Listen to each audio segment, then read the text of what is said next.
Welcome to Y.MGMT So in our previous class we have completed indifference curve analysis. तो आज की class में हम लोग law of equi marginal utility जानेंगे कि law of equi marginal utility होता क्या। So let's move forward. तो मैं आपको इसके बारे में बताऊं तो ये जो law of equi marginal utility है ये लॉ ऑफ डीएमयू से निकल कर आया है। लॉ ऑफ डीएमयू क्या है? Law of diminishing marginal return. इसमें ये हम लोग पढ़ते थे बेसिकली, मतलब ये वाली जो वीडियो है मैं आपको इसको आगे कवर करवाऊंगी लॉ ऑफ डीएमयू की, कि जैसे जैसे हम लोग किसी भी प्रोडक्ट को कंज्यूम करते जाते हैं उससे मिलने वाली जो हमें मार्जिनल यूटिलिटी होती है वो कम होती जाती है। So law of equi marginal utility को law of maximum satisfaction as well as law of substitution भी कहा जाता है। तो इसका मतलब क्यों ऐसे कहा जाता है, लॉ ऑफ सब्सटीट्यूशन क्यों कहा जाता है? क्योंकि यहाँ पे ये माना जाता है, ये कहा जाता है कि कंज्यूमर सपोज किसी एक ऑप्शन में इन्वेस्ट कर रहा है, अपने पैसे लगा रहा है, उस ऑप्शन को उसको यूज़ करते करते उसकी एमयू क्या होगी? रिड्यूस हो जाएगी। जब किसी एक प्रोडक्ट से मिलने वाली एमयू जब रिड्यूस हो जाएगी तो उस वहाँ पे जो हम लोग इनकम लगा रहे होंगे वो इनकम को निकाल के हम लोग उस ऑप्शन पे वो इनकम को इन्वेस्ट करेंगे, करना शुरू करेंगे, जहाँ से हमें मार्जिनल यूटिलिटी सबसे ज़्यादा मिल रही होगी। क्यों? क्योंकि यहाँ पे हमें डिफरेंट डिफरेंट ऑप्शन से जो हमें एमयू मिलती है, मार्जिनल यूटिलिटी मिलती है, उसको हमें इक्वेट करना होता है, इक्वल बनाना होता है। तो जाहिर सी बात है कि जिस प्रोडक्ट से आपको मार्जिनल यूटिलिटी मिलते मिलते एकदम कम हो गई है कि अब नहीं, अब लगता है कि अब बस अब नहीं खाना है, वहाँ से अगर हम लोग इनकम निकाल कर अगर ऐसे ऑप्शन में इन्वेस्ट करते हैं जहाँ से हमें एमयू ज़्यादा मिल रहा है, तो एमयू दूसरे ऑप्शन का भी एमयू कम होते होते होते ऑप्शन ए के बराबर हो जाएगा। तो यहाँ पे क्या होगा कि मार्जिनल यूटिलिटी जो हमें प्रोडक्ट ए से मिलेगी as well as product B से मिलेगी, दोनों इक्वेट हो जाएंगी। तो इसी कॉन्सेप्ट को law of equi marginal utility बोलते हैं, जिसको मैं आगे एक एग्जाम्पल के थ्रू भी आपको समझाऊंगी। So let's start. The law of equi marginal utility was presented in 19th century by Australian economist H S. Gossen. ये जो law of equi marginal utility है ये 19th सेंचुरी में आया था। किसके द्वारा आया था? ऑस्ट्रेलियन इकोनॉमिस्ट ने इसको इंट्रोड्यूस किया था, जिनका नाम है एच.एस. गॉसन। और इस लॉ को, जैसा कि मैंने आपको बताया कि लॉ ऑफ मैक्सिमम सेटिस्फैक्शन और लॉ ऑफ सब्सटीट्यूशन भी इसको कहा जाता है, इसका रीज़न भी मैंने आपको बताया। So a consumer has a number of want, he try to spend limited income on different things in such a way that marginal utility of all the things is equal. जैसा कि मैंने आपको बताया कि यहाँ पे हमारे जो पास जो रिसोर्स है, हमारे पास अगर मनी का इनकम की भी रिसोर्स देखें तो वो लिमिटेड है। अब कोई भी कंज्यूमर होता है तो वो अपने लिमिटेड रिसोर्स को इस तरीके से स्पेंड करना चाहता है कि जो भी हमें मार्जिनल यूटिलिटी, जो भी हमें सेटिस्फैक्शन हर एक एक ऑप्शन से मिल रहा है वो इक्वल हो। कितने भी हम लोग ऑप्शंस यूज़ करें, कोई भी चीज़ खाने के लिए ख़रीद रहे हैं तो हम क्या चाहेंगे कि हाँ, अगर इस पे हमने 10 रुपये खर्च किए हैं, उस पे हमने 10 रुपये खर्च किए हैं, तो हर ऑप्शन से, हर चीज़ से जो हमें यूटिलिटी, जो सेटिस्फैक्शन मिल रहा है मार्जिनल, वो इक्वल हो। Let's move forward. तो यहाँ पे मैंने एक एग्जांपल दिया है जो टेबल एंड ग्राफ के फॉर्म में मैं आपको समझाई हूँ। तो यहाँ पे बोला गया है कि कंज्यूमर के पास सपोज 6 रुपीज़ है एंड यहाँ पे दो गुड्स हैं। जो पहला गुड है वो एक एप्पल है और दूसरा जो गुड वाई है वो बनाना है। दो फ्रूट्स हैं, गुड एक्स क्या है? एप्पल, एंड गुड वाई क्या है? बनाना। तो यहाँ पे मनी यूनिट्स दिया है कि कितने यूनिट हर एक ऑप्शन पे हम लोग खर्च कर रहे हैं। तो पहला यूनिट देखिए, 1 रुपये हमने खर्च किया तो हमें एक्स मतलब एप्पल से हमें क्या हुआ? मार्जिनल यूटिलिटी 10 मिला और बनाना से एमयू हमें 8 मिला, जब हमने 1 रुपये खर्च किया इन प्रोडक्ट पे। जब 2 रुपये जब हमने खर्च किया तो हमें एमयू जो मिला वो क्या हुआ? 9 मिला, और हमें जो एमयू यहाँ से जो मिला है बनाना से ये 7 हुआ। तो ये पूरा जो मैंने एक चार्ट दिया है इसमें बेसिकली दो प्रोडक्ट हमने लिया है, एप्पल एंड बनाना, और उन दोनों प्रोडक्ट की मार्जिनल यूटिलिटी हमने बताई है कि हर एक एक यूनिट खर्च करके हमें कितनी मार्जिनल यूटिलिटी मिल रही है। जितना भी पैसा हम लोग खर्च कर रहे हैं, हर एक एक यूनिट उस पर खर्च करने की वजह से हमें कितनी एमयू मिल रही है। तो यहाँ पे मैंने ये बताया। तो फॉर एन एग्जांपल आगे हम लोग अगर वो स्टार्ट करें, देखें तो by spending 6 rupees in different way, अलग अलग तरीके से यहाँ पे 6 रुपये को खर्च किया गया है बनाना और एप्पल को ख़रीदने के लिए। तो यहाँ पर आप ये चीज़ देख सकते हैं, मैंने यहाँ पे क्लियर बता दिया है कि हमने एप्पल पे कितने कितने रुपीज़ खर्च किए और बनाना पे हम लोग कितने कितने रुपीज़ खर्च किए। तो बनाना पे 5 4 3 2 1 ABCDE ऑप्शन में हमने खर्च किया है, और वैसे एप्पल पे 1 2 3 4 5 हमने खर्च किया है, ABCDE ये 5 ऑप्शन हमने दिए हैं, ठीक। तो इस तरीके से पैसे खर्च किए गए, रुपीज़ स्पेंड किए गए हैं। तो अगर हम लोग ये देखें तो टोटल यूटिलिटी जो हमें मिल रही है, टोटल यूटिलिटी ऑप्शन ए से जो हमें टोटल यूटिलिटी मिल रही है, ऑप्शन ए कौन सा है, ये जहाँ पे हमने एप्पल के लिए 1 रुपये और बनाना के लिए 5 रुपये खर्च किया है। एप्पल के लिए 1 रुपये जब हमने खर्च किया तो वहाँ से हमें टोटल यूटिलिटी कितनी मिली, टोटल यूटिलिटी 10।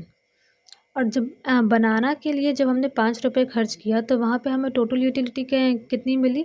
अब आप ये देख सकते हैं कि मैंने इसको कैसे कैलकुलेट किया है, 8 + 7 + 6 + 5 + 4 40। अब ये आया कैसे, बनाना पे जो हमने 5 रुपये खर्च किए हैं तो उससे हमें 4 यूटिलिटी मिली है, जो कि मार्जिनल यूटिलिटी है। तो टोटल यूटिलिटी कैलकुलेट करने के लिए हम लोग 1 रुपीज़ से स्टार्टिंग से हम लोग ऐड करना शुरू करेंगे कि 1 रुपये पे हमें कितना यूटिलिटी मिला, 8। 2 रुपये पे हमें 7 मिला, 3 रुपये पे 6 मिला, 4 रुपये पे 5 मिला, और 5 रुपये पे 4 यूटिलिटी हमें मिली है। तो इन सबको जब ऐड करेंगे 8 + 7 + 6 + 5 + 4, तो हमारा जो आंसर आएगा, और उसमें हम लोग जब 10 ऐड करेंगे तो हमारा क्या आंसर आएगा, 40। तो जो टोटल यूटिलिटी हम लोग जब कैलकुलेट करते हैं तो इस पे हर ऑप्शन से जो हमें मार्जिनल यूटिलिटी मिली है, उस सारे ऑप्शन के एमयू को ऐड करते करते जो लास्ट में आंसर आता है वो हमारी टोटल यूटिलिटी होती है। आप यहाँ पे बहुत क्लियर ये चीज़ समझ सकते हैं कि यहाँ पे एप्पल का जो एमयू था वो 10 हमने क्यों लिया है, क्योंकि इसके ऊपर कोई और कॉम्बिनेशन ही, कोई और ऑप्शन नहीं है। तो यहाँ पे एमयू का 1 रुपये खर्च कर रहे हैं एप्पल पे, तो हमें जो एमयू मिल रहा है वो भी 10 है, और जो टीयू मिल रहा है वो भी 10 है, क्योंकि इसके ऊपर और हमने एप्पल पे खर्च किया ही नहीं है। उसी तरह अगर हम लोग देखें तो 5 रुपये जब हमने खर्च किया बनाना पे, तो यहाँ पे एमयू कितना मिल रहा है बनाना पे, 4। तो इसकी टोटल यूटिलिटी कैलकुलेट करने के लिए जितने भी खर्चा हमने किया है बनाना पे पहले से, और उसकी वजह से जो हमें एमयू मिली है बनाना से, उस सारे एमयू को हम लोग ऐड कर देंगे, तो हमारी क्या आएगी, total utility of banana calculate होकर आ जाएगी। सो यहाँ पे अगर आप देखें, यही एक डी कॉम्बिनेशन है जहाँ पे हम लोग क्या कर रहे हैं, बनाना के लिए 4 रुपये खर्च कर रहे हैं, एंड बनाना के लिए 2 रुपये खर्च कर रहे हैं, और एप्पल के लिए 4 रुपये। यही एक ऐसा कॉम्बिनेशन है जहाँ पे माँ ये तो अगर मैंने बताया कि यही एक ऐसा कॉम्बिनेशन है जहाँ पे एप्पल के लिए हम लोग 4 खर्च कर रहे हैं और बनाना के लिए 2 रुपये खर्च कर रहे हैं, डी ऑप्शन पे, जहाँ पे जो हमारी टोटल यूटिलिटी सबसे ज़्यादा हाईएस्ट आ रही है, जो कि 49 है। अब ये कैसे आ रही है, बना एप्पल पे आप देखिए हमने जो 4 स्पेंड किया एप्पल पे, तो यहाँ पे हमें एमयू कितना मिला, 7 मिला, ठीक। और बनाना पे हमने जब 2 रुपये खर्च किया तो वहाँ पे एमयू हमें कितना मिला, 7। तो आप ये यहाँ से नोटिस करिए कि ये एक ऐसा ऑप्शन है जहाँ पे हमें एमयू जो मिल रहा है दोनों इक्वल मिल रहा है, और इसकी अगर टोटल यूटिलिटी हम कैलकुलेट करें तो जितने भी ऑप्शंस हैं सबसे ज़्यादा टीयू हमने इसी ऑप्शन से मिल रहा है, सबसे ज़्यादा टोटल यूटिलिटी इसी ऑप्शन से मिल रहा है। कैसे, जैसे कि हम लोग अगर एप्पल की अगर टीयू कैलकुलेट करें तो एप्पल पे हमने कितना खर्च किया है, 4 रुपये। तो इसकी टोटल यूटिलिटी कैलकुलेट करने के लिए हम लोग क्या करेंगे, 10 + 9 + 8 + 7 + 7 ये करेंगे।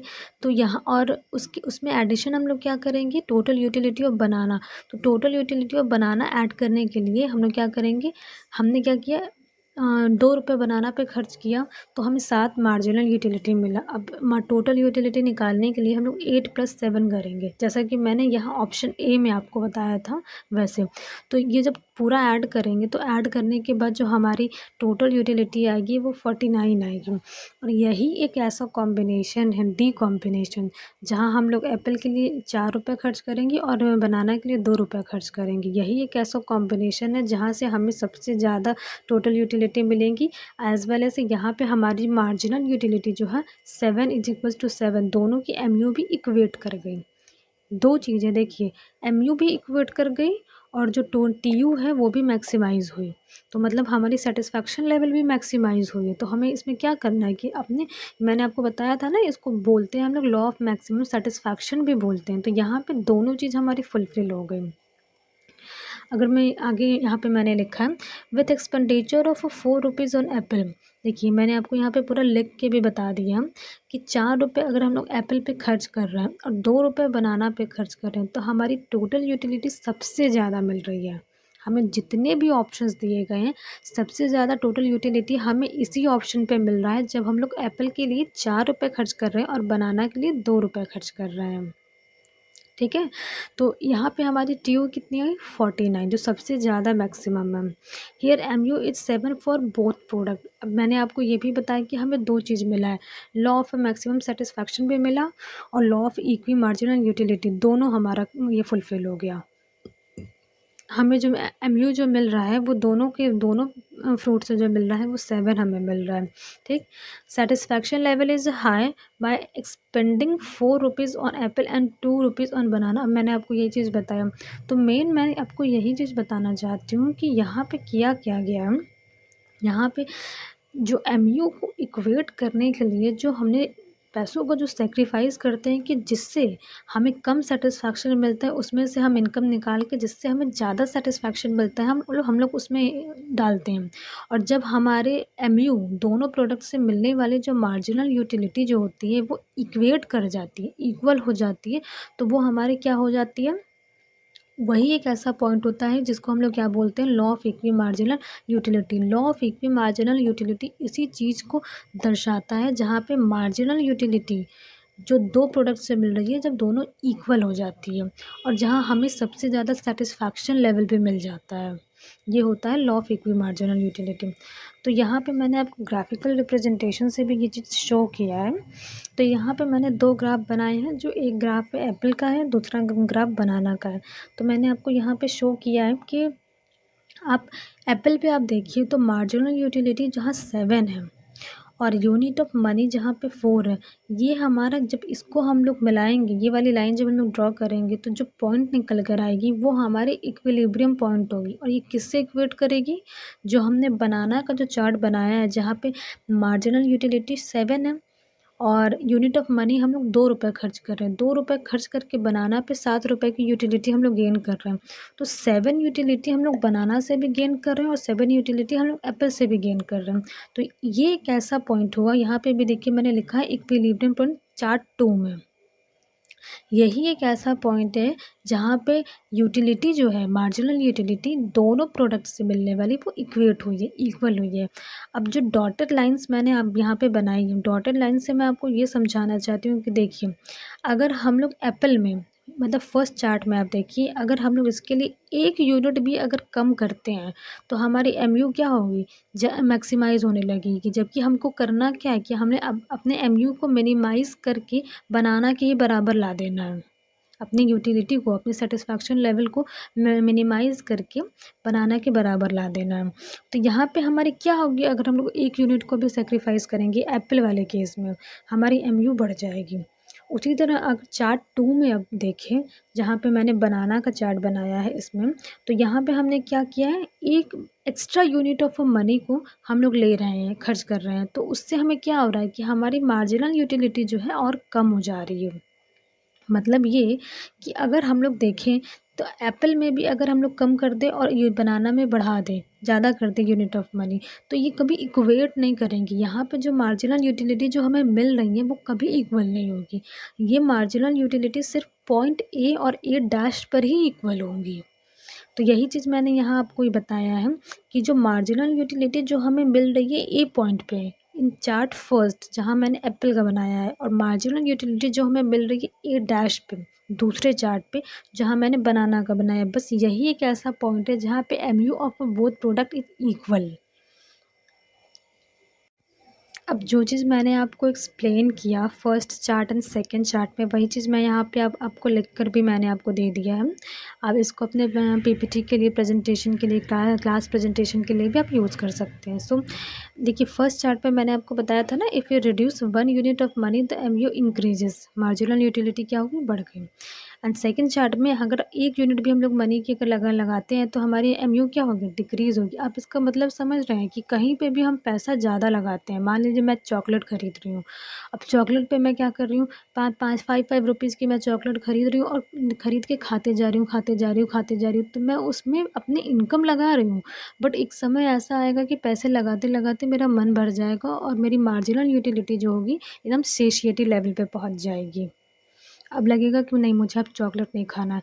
तो by spending more and more money जो हमारी एमयू होती है वो डिक्रीज़ होते जाती है। इसीलिए मैंने यहाँ पे लिखा है कि अगर हम लोग मनी की 1 यूनिट को भी ऐड कर रहे हैं तो वहाँ एमयू क्या होगी, हमारी डिक्रीज़ होती जाएगी।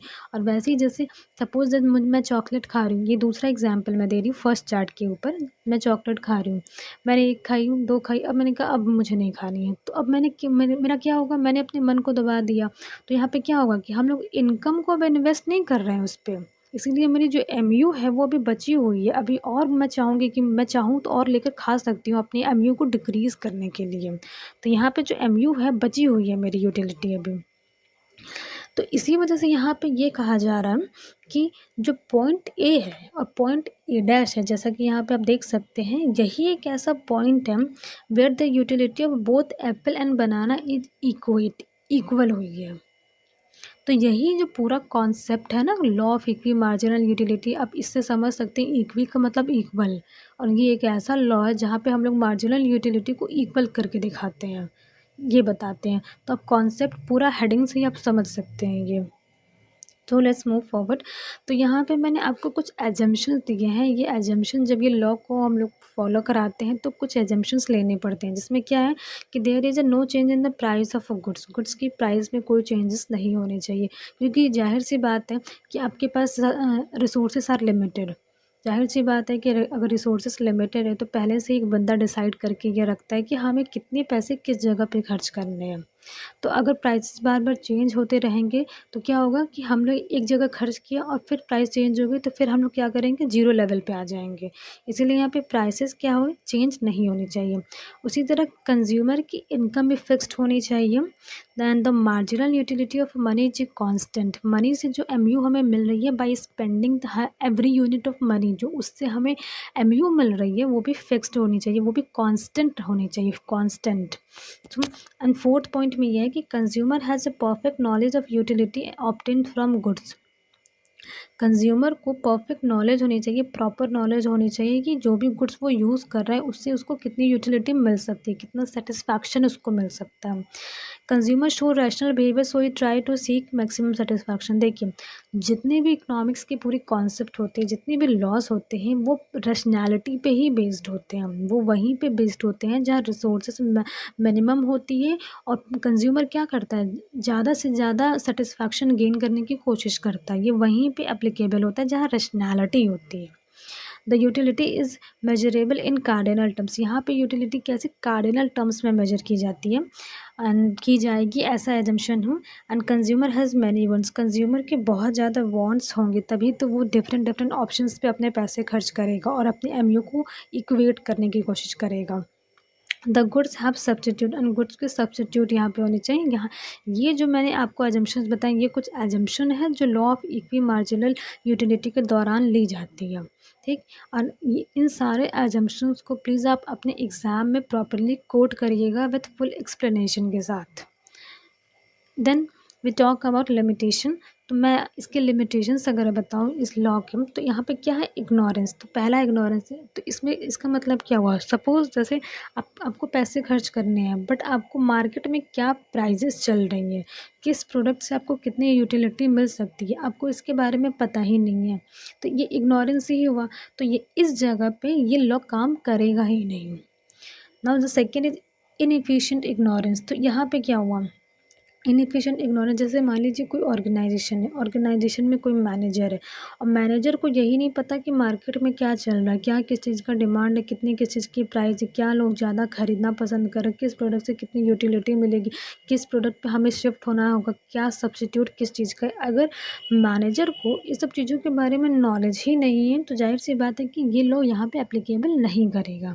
Now the third point is natural resources. अब नेचुरल रिसोर्सेज जो हमारी होती हैं, जैसे एयर है और सनलाइट है, लैंड है, तो ये सब क्या है, नेचुरल रिसोर्सेज है जो कि अबंडेंट है, मतलब कि एक बहुत ज़्यादा मात्रा में है। तो यहाँ पे कोई रिसोर्सेज की लिमिटेशंस है ही नहीं, लिमिटेड रिसोर्स तो है नहीं, आप जितना चाहें उतना खरीदें। तो यहाँ पे कोई लिमिटेड रिसोर्स नहीं है, इसीलिए नेचुरल रिसोर्स क्या है, जितना चाहे उतना आप यूज़ कर सकते हैं। तो इसीलिए ये law of equi marginal utility यहाँ पे भी अप्लाई नहीं होती है। Now the fourth is custom and fashion. अब जाहिर सी बात है कि अगर कोई भी ड्रेस अगर फैशन में चल रहा है तो लोग क्या करते हैं, बहुत सारे लोग ऐसे होते हैं कि भाई फैशन में अगर चल रहा है तो चाहे वो कितने का भी हो मैं तो खरीदूंगा, ये चीज़ होता है। कस्टम है, जैसे कि तीज है, छठ है, इस पूजा में क्या होता है कि नए कपड़े पहनने, नहीं नए ही कपड़े पहनने। अब इस समय चाहे कपड़ों के दाम कितने भी महंगे हो जाए, लोग नए ही खरीद के पहनेंगे। तो यहाँ पे भी ये लॉ काम नहीं करता है। And the fifth point is frequent change in price. अगर मान लीजिए प्राइजेस फ्रीक्वेंटली अगर चेंज हो रहा है, जैसे कि मैंने आपको एजम्पशंस में भी बताए थे कि अगर प्राइजेस फ्रीक्वेंटली अगर बार बार चेंज कर रहे हैं तो वहाँ पे भी ये एमयू काम नहीं, law of equi marginal utility काम नहीं करेगा। क्यों? क्योंकि जैसा कि मैंने बताया कि मनी जो है हमारे पास लिमिटेड है, हमारे पास रिसोर्सेज लिमिटेड है।